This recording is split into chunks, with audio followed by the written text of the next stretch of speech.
I will speak as one who has journeyed with Kenya and who wishes this country well. I believe strongly that no matter our disagreements, our visions and disappointments, we have to have our country first. We may hold as lofty visions,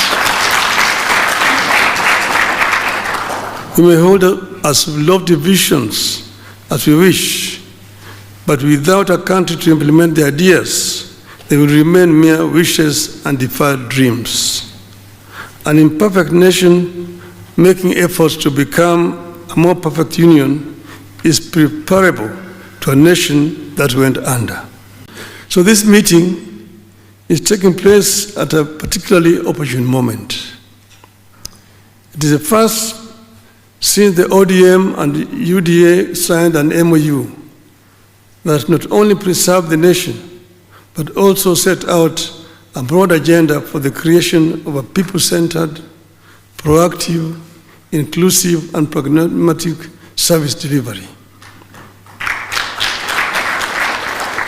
The review also comes at a trying time for the country, emerging for those demanding better services and more say in government. The ferment is also driven by those who feel they have to be in power. Both categories are citizens of Kenya. They deserve a hearing. It is my hope that this policy and performance review could lead to a better understanding and ownership of the government by the people. With the lessons from the recent past, I would say that going forward, everything has to be about the people, not the leaders. One of the lessons I hope you have picked is that without the people's understanding and ownership of government policy design and execution, a perception will persist that the government is not delivering. So the persistent concern going forward must be, are we carrying the people along? The country has seen upheavals in recent days. While there are those praying for more of such turmoil as a possible path to power, there are millions of others working and praying for the nation to overcome, stand, and thrive, no matter our political differences. My position is that leaders are put in place for difficult times to help turn the tide by providing solutions. We are put in place to merely, we are not put in place to merely follow the current.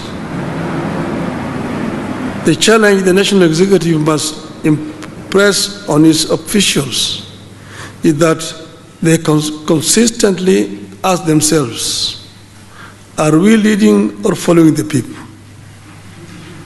In a time of challenges, are we trying to turn the tide merely or merely trying to survive by doing what is easy and popular? Are we listening to the people or merely talking at them? From outside, you've seen leaders running away from leading and opting for what is easy and popular. In the budget of 2025-26, we have seen an attempt by the government to address the concerns that led to the upheavals of last financial year. Going forward, the government must look into more avenues for more response to the burdens of the people.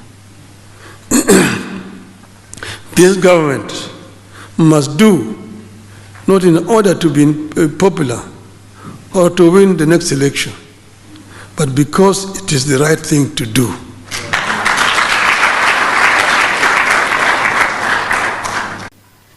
And if you look at Korea in the 60s, it was just like rural Kenya.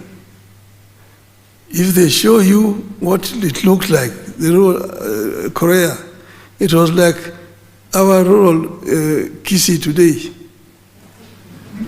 An urban slum. where people are living all over the place. The agricultural land, people living everywhere. Then they decided deliberately that you need to bring people together. People live together. They came up with an idea of, housing. But this housing was not just building shelter for people. You are addressing 5 fundamental issues here. You are addressing employment, you are addressing shelter, you are addressing education, you are addressing health and social amenities. So it becomes an integrated development. If you build affordable houses in Kibra and leave it there, people, they will move in. But how are they going to pay the mortgage?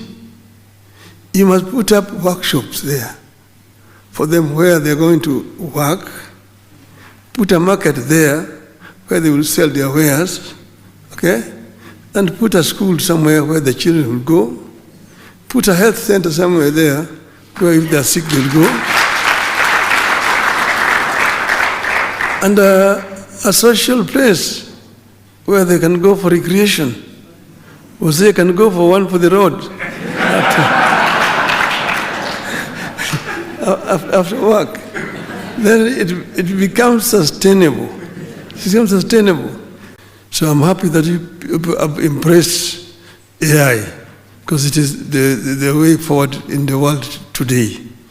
And Kenya is very strategically situated where we are. We are very fortunate. Kenya can become a hub, a big hub. I was very disappointed when we are not able to move on with the airport contract. That was really very unfortunate. You know, we had awarded the Greenfield airport contract before we left government with Kibaki in 2012. That contract was cancelled. Then it was given again to the same contractor later.